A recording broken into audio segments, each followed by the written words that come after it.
Why does Mozart's greatest work suggest that he actually did not work alone?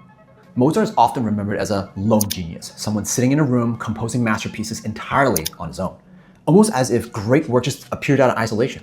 But if you look closely at some of his most celebrated pieces, there's a part of the story that doesn't fit that image at all. And it raises a really different question.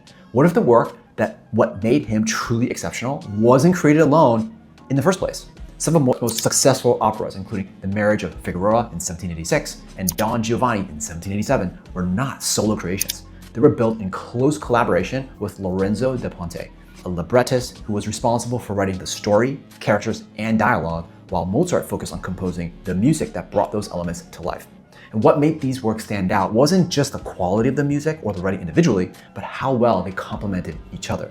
Da Ponte understood narrative, emotion, pacing in a way that gave structure to the opera, while Mozart translated that into into music that amplified the moments. And together, they created something far more layered and powerful than either of them could have produced independently.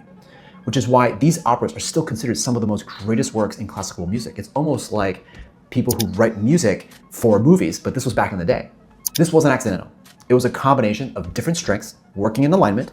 Mozart didn't control every part of the process, and he didn't isolate himself from collaboration. He worked with people who brought something he didn't, and that's what elevated the final outcome. So when you bring this back to founders, especially in the early stages, there's often a tendency to try and do everything alone, to control every function, every decision, every output. But the reality is that some of the strongest outcomes come when different strengths are combined intentionally. Because when building something meaningful rarely comes from doing everything yourself.